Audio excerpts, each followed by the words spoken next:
Assalamualaikum warahmatullahi wabarakatuh. Salam Investigasi Channel. Kembali Investigasi Channel hadir dalam tayangan kali ini kita akan mengulas tentang bagaimana perumahan, pertanahan, baik yang ada pemukiman yang ada di Sumatera Barat. Dan ini adalah salah satu kebutuhan bagi masyarakat yang itu sangat dibutuhkan oleh masyarakat, baik di kalangan menengah ke atas ataupun menengah ke bawah. Saat ini kami telah kehadiran salah satu tokoh dari Kabid dari Provinsi Sumatera Barat, Bapak Insinyur Iksan Saparudin, dan kita akan ngobrol lah, berbincang-bincang sejauh mana sih perkembangan perumahan, pemukiman, dan pertanahan yang ada di Sumatera Barat. Dan langsung saja kita perkenalkan narasumber kita pada kesempatan pagi ini, hari Jumat Barokah, dan lupa tekan tombol subscribe Investigasi Channel dan beri komentar Anda di bawah kolom yang telah kami sediakan. Langsung saja kita perkenalan narasumber kita pada kesempatan pada pagi hari ini. Beliau adalah Bapak Insinyur Iksan Saparudin. Pak, selamat datang di Investigasi Channel, Pak. Terima kasih.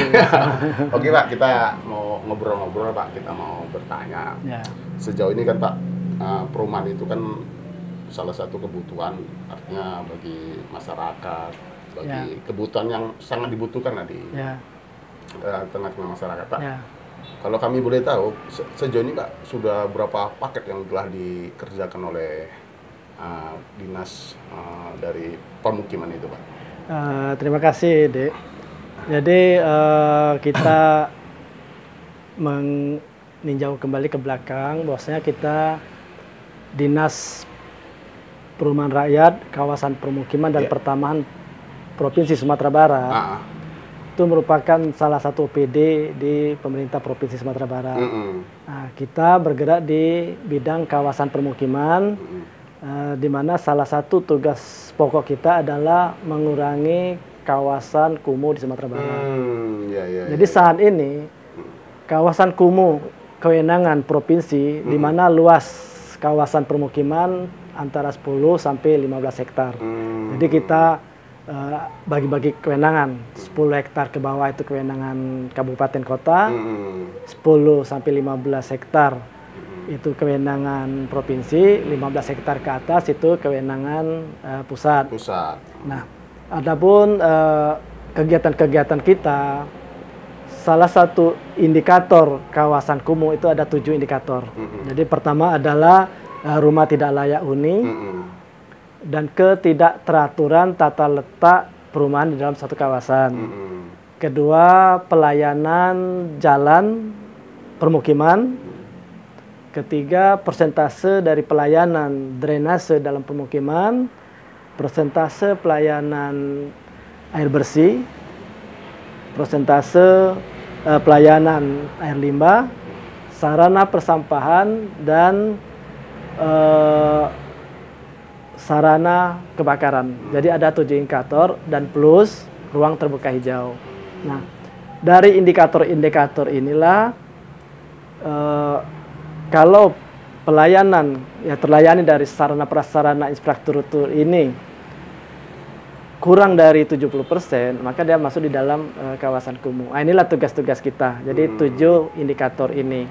Nah, pada tahun 2021 ini ya lumayan cukup banyak juga ya, sekitar hampir 200 paket yang kita tangani, yang terdiri dari pelayanan sanitasi, pembuatan MCK umum, perbaikan dari jalan-jalan lingkung, perbaikan drainase. Jadi baru 3 sektor ini yang kita tangani. Pak, pemukiman di Sumatera Barat itu apa memang benar-benar begitu banyak yang tidak layak huni atau gimana itu, Pak? Artinya kalau database ini, kalau kita juga boleh tahu berapa sih, Pak, database perumahan rakyat itu yang tidak layak huni di tengah-tengah masyarakat itu, Pak?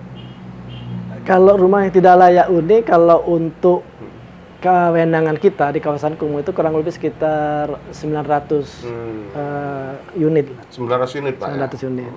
Tapi kalau untuk semuanya kita ya hampir mendekati 200-an unit, 200.000 ya, 200.000 unit, Pak ya. Iya. Karena itu udah menjadi apa, Pak ya? Artinya pemukiman ini juga untuk ekstra kerja keras lah ya, untuk masyarakat itu mensejahterakan rakyat gitu juga, Pak. Iya, betul. Pak, kalau apa Pak, kendala sih Pak, artinya kalau pemukiman itu kan sering pembangunan gitu. Ya. Terkadang apa? Ada Pak kendala-kendala yang terjadi di lapangan itu Pak? Ya, saya kira kalau saat ini ya karena kita selalu koordinasi dengan wali nagari, dengan dinas Perkimtan atau dinas PU Kabupaten Kota, ya insya Allah lah semua kendala lancar, ini bisa kita minimalisir. Iya gitu ya. Pak, kalau kita apa pemukiman ini kan kalau di Sumatera Barat ini kan boleh dikatakan ini kan kawasan yang artinya harus dibaguskan, memang betul-betul layak lagi. Artinya sejauh ini pemukiman ini kan selalu jadi kendala Pak. Kadang-kadang kalau untuk pemugaran ataupun apa itu kan keren dapat perlawanan dari masyarakat. Itu gimana tuh Pak? Memang ya salah satu kendala kawasan permukiman kita adalah ketidakteraturan tata letak. Kenapa itu terjadi? Karena seperti kita ketahui bahwasanya Sumatera Barat ini kan lebih dominannya kan tanah-tanah ulayat, tanah-tanah pusako, di mana di dalam pembuatan sertifikat itu mengikuti dari petak sawah yang ada. Jadi kalau memang sawahnya berupa jajaran genjang atau segitiga, ya jadi begitulah dia tata letak rumahnya. Nah, seharusnya kita kan melaksanakan konsolidasi tanah. Jadi tanah-tanah itu kita kurangin ya 30% sebagai fasilitas umum. Tapi ini sangat sulit kita lakukan. Karena masyarakat pun membangun tanpa dia mengurus IMB ya, izin mendirikan bangunan. Nah, kalau kita melakukan relokasi ya kita sangat keterbatasan dana, dan seperti kita ketahui bahwasanya di Sumatera Barat ini banyak lahan-lahan produktif, terutama sawah pertanian berkelanjutan, sehingga sulit kita merubah dari lahan sawah pertanian berkelanjutan menjadi kawasan permukiman. Ini aja salah satu kendala. Jadi kita melakukan renovasi, melakukan relokasi itu menjadi kendala kita selama ini. Jadi kegiatan kita hanya ya merehab rumah-rumah masyarakat yang tidak layak huni aja, tanpa melakukan relokasi. Nah itu aja. Sejauh ini Pak sudah berapa banyak Pak yang dilakukan oleh Kabid dari perumahan? Nah memang saat ini kita belum ada, karena kita lagi menyusun regulasinya, jadi peraturan gubernurnya. Karena kita sedang menyusun ini ya antara peraturan dari pusat dengan daerah sering bertentangan. Jadi kita jangan sampai itu terjadi kendala. Jadi saat ini memang masih dana-dana APBN kebanyakan pembangunannya. Jadi dari provinsi ya masih kita usahakan lah aturan-aturan atau pergub yang harus kita siapkan. Karena kan mungkin kan beda apa yang ada di daerah lain dengan Sumatera Barat, tentu beda gitu kan Pak. Betul. Karena kan secara otonomi daerah, kearifan lokal itu juga kan jadi pertimbangan ya Pak. Betul. Iya. Nah, jadi Pak, ini Pak rekanan kerja itu Pak gimana Pak kalau dalam melakukan relokasi atau pembangunan terhadap yang pemukiman-pemukiman yang ada di Sumatera Barat Pak? Kalau ya alhamdulillah ya kalau rekanan kerja rata-rata kita kalau untuk perumahan ini kan swadaya masyarakat ya. Jadi yang melaksanakan itu masyarakat. Jadi kita bantuan kerjasama dengan bangunan, toko-toko bangunan, nanti uangnya langsung ke toko-toko bangunan. Jadi masyarakat nanti yang melaksanakannya sendiri. Tapi untuk saat ini kegiatan kita lebih banyak ke infrastrukturnya, ya pembangunan jalan, drainase, dan MCK. Artinya MCK ini Pak harus memang disediakan di tempat-tempat contoh di daerah-daerah pantai air manis, di pantai Padang itu Pak ya. Ya, jadi kita diutamakan memang di kawasan-kawasan permukiman. Jadi yang padat penduduk Pak ya. Ya, kan karena kalau di daerah-daerah kebanyakan ya berdasarkan hasil dari survei kita, contoh di daerah Kajai, Pasaman Barat, itu jumlah rumah ada 440 KK.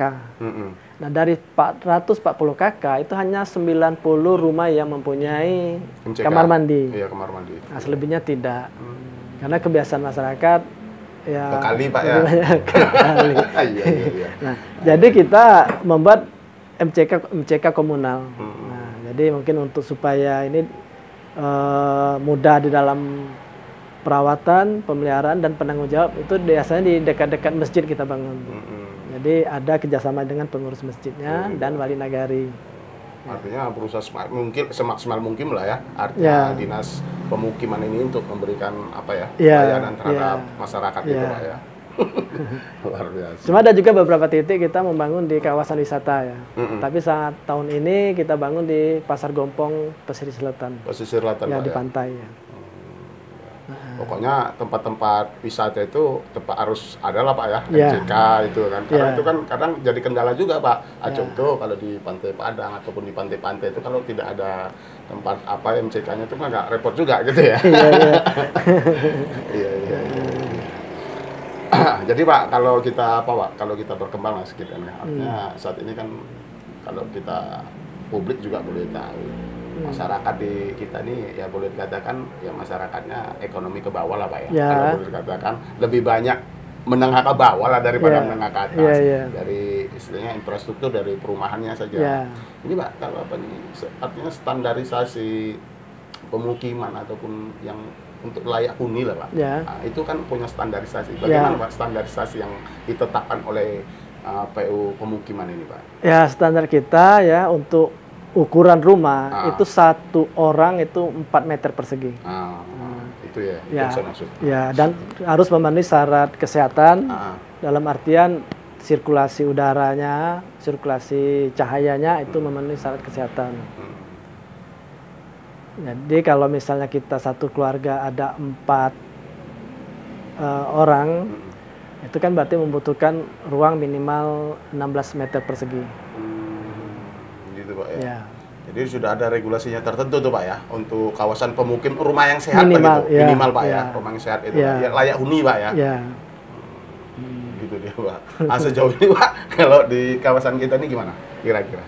Aduh, itu yang kita... kita ini bukan aja, artinya supaya juga publik tahu bahwasannya kita ini juga, dan ini kan realita gitu kan, ini realita yang harus diketahui, bahwasannya kita masyarakat kita yang memang boleh dikatakan pemukiman itu yang memang kadang kita prihatin juga Pak, kondisi apalagi daerah rumah penduduk, anaknya 5, belum bapak mamanya lagi di situ, rumahnya sempit. Ini kan jadi kita lihatnya prihatin juga hal seperti itu gitu Pak.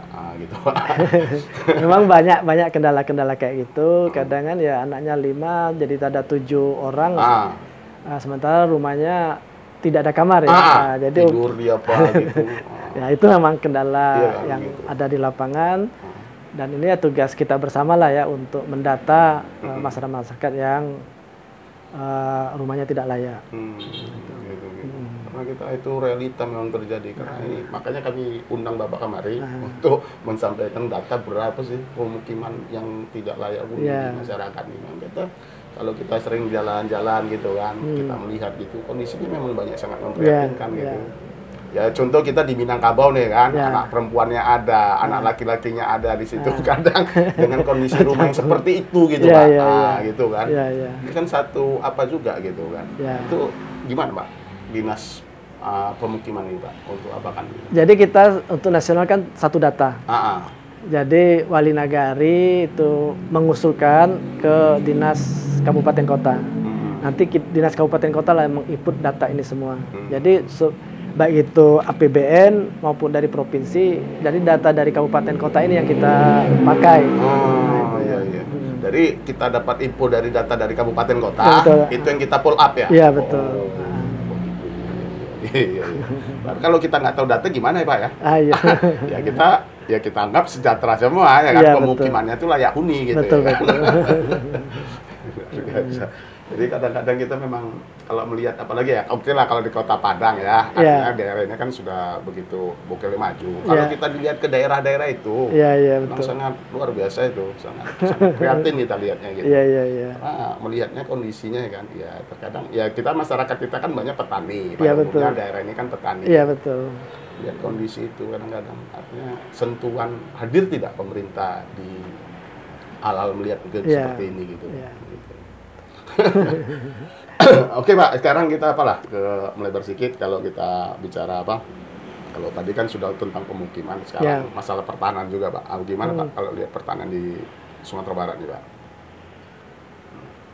Kalau pertanahan ya mungkin sama-sama kita ketahui juga ya. dengan program pemerintah untuk semua tanah harus bersertifikat, sementara kita banyak tanah-tanah kaum. Ya inilah yang menjadi kendala di Sumatera Barat, tidak tercapainya program-program pemerintah. Apalagi tanah-tanah ulayat. Nah, memang kita menganjurkan pihak kabupaten kota itu membuat perda tentang tanah-tanah ulayat. Nah, tapi ya yang menjadi persoalan nanti kan siapa yang bertanggung jawab atau yang nama siapa sertifikat ini yang namanya tercantum. Nah, karena ini yang menjadi kendala. Jadi dulu dari pertahanan punya ide ya bagaimana warna sertifikat itu dibedakan, misalnya merah, tapi itu baru sekedar ide, tapi belum terlaksana juga. Belum terrealisasi. Belum terrealisasi. Ya, itu tadi yang terkadang jadi kendala oleh pemerintah gitu, Pak? Iya, Dinas betul. Pemukiman gitu? Kalau kita hanya sekedar sosialisasi. Jadi dari BPN. BPN gitu, Pak, BPN, ya. Jadi kita sebenarnya kan ada salah satu tupoksi kita kan mendata tanah-tanah ulayat. Nah, tapi tapal batas tanah ulayat ini kan sangat sulit.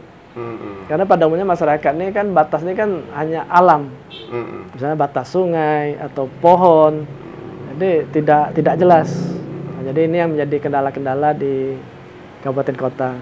Kota, Pak, ya. Tapi kalau kewenangan kita hanya batas antar daerah, jadi antara tingkat 2.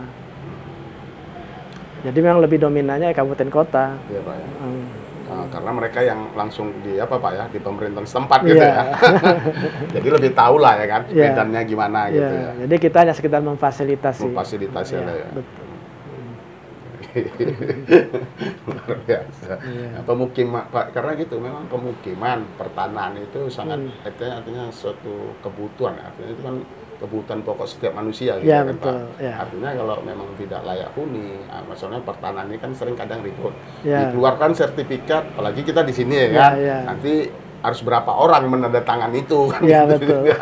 Jadi memang itu terkadang yang menjadi kendala juga. Iya, betul. Dan itu akan menjadikan, apakah itu menjadikan penyebab stagnannya kita untuk membuat pembangunan gitu, Pak? Bisa jadi. Bisa jadi itu, Pak. Karena sulitnya itu, Pak, ya. Ya. Nah, Pak, sekarang kalau gimana, Pak? Masalah berapa paket yang saat ini dikerjakan oleh paket yang telah dikerjakan oleh yang untuk infrastruktur ini ya sekitar 190 paket. 190 paket. Udah berapa, Pak, yang udah udah hampir rampung lah yang kira-kira udah? Ya insya Allah lah, kalau udah selesai sekarang sekitar 30% lah. 30% lah, jadi Pak, ya. Target kita awal Desember ini udah selesai semua. Udah selesai, Pak, ya. Untuk 2022, Pak, gimana, Pak? Untuk 2000, kira ini kan sudah mau habis akhir tahun. Ini kan udah di penghujung tahun 2021. Paketnya maksudnya. 2022. Iya. Gimana kalau untuk prospek di 2022, Pak? Jadi begini, kita ini kan kewenangan untuk melaksanakan PSU. Jadi PSU nih ya. Iya, iya. Prasarana Sarana Utilitas Umum Permukiman. Ini berdasarkan Permendagri 70 tahun 2021. Jadi memang masih baru. Jadi tahun 2022 ya cukup membengkak juga permintaan. Jadi diperkirakan bisa sekitar 900 paket besok. Iya. Karena memang ini yang langsung menyentuh masyarakat. Iya, langsung menyentuh masyarakat, sehingga masyarakat, wali-wali nagari sudah kita solisasikan pada mengajukan proposal untuk melakukan peningkatan jalan-jalan dan drainase di nagari-nagari. Kalau menurun tidak, Pak, ya pasti meningkat ya kan. Iya, namanya juga kebutuhan ya kan. Mau 900, Pak, ya? 900 paket. Di tahun 2022. Jadi boleh katakan hampir 5 kali lipat. Iya. 900 paket yang akan dikerjakan di tahun 2022. Iya. Karena saat ini kan kita sudah di penghujung tahun ya kan, artinya 2021 ini udah hampir mau tadi proyek yang 100 berapa, Pak? 100 berapa? 190. 190 akan diselesaikan di pertengahan Desember ini ya. Pertengahan Desember akan rampung dan kita akan masuk di tahun 2022 yang akan dikerjakan 900 paket, Pak, ya? Iya, betul. Luar biasa. Dan itu yang harus Pak? Harus diakomodir gitu, Pak, dari betul. oleh dinas ya. pemukiman itu Pak. Ya. Kira-kira semana itu Pak? Mampu itu Pak menyelesaikan 900 paket itu Pak dalam di era di tahun 2022 itu Pak? Ya insya Allah ya, kan sudah pembelajaran sekarang. Kan sedang pembelajaran pada tahun 2021. Dan ya kita ya semaksimal mungkin ya untuk dari awal tahun tuh sudah mulai lari 100 km. Iya.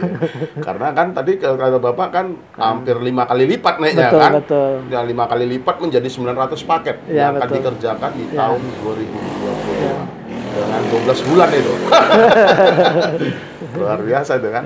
Itu kinerja yang butuh ekstra keras lah dari pemukiman ini Pak. Insya Allah.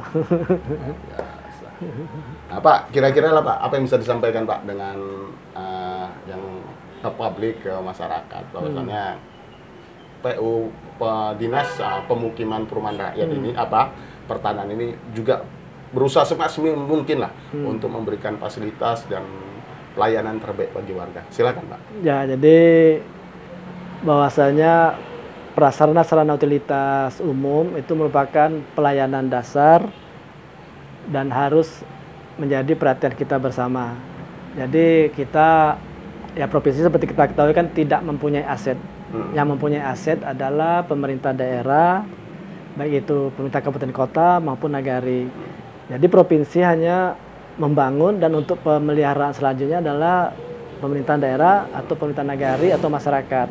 Jadi kita harapkan pembangunan ini ya minimal dia tepat sasaran, dan untuk pemeliharaan keberlanjutannya ya masyarakat lah yang membangunnya. Jadi itu harapan kita bersama. Ya. Oh iya Pak, ini sebelum Bapak closing statement tadi cukup menarik. Artinya selama ini Pak, yang kita bantu pemukiman itu memang sudah tepat sasaran Pak. Karena ini sering juga jadi polemik nih Pak. Memang sudah benar-benar tepat sasaran itu Pak ya. Ya kalau ya kan tidak ada gading yang tidak retak. Karena kemarin ini kita ya baru merintis ya untuk tahun 2021, memang ada beberapa paket yang menurut kita ya tapi tepat sasaran juga ya, ada juga manfaatnya, tapi mungkin tidak terlalu menunjang di permukiman, tapi tetap bermanfaat juga bagi masyarakat. Nah, itu. Oke Pak, terima kasih Pak ya. Oke, atas sama-sama. kehadirannya di Investigasi Channel telah memberikan pemaparan dan wawasan dan pemahaman bahwasannya Dinas Pemukiman Perumahan dan Pertanahan ini juga berekstra kerja keras untuk mampu memberikan pelayanan kepada publik agar kiranya masyarakat itu bisa menikmati lah apa yang dilakukan oleh Dinas Pemukiman Provinsi Sumatera Barat.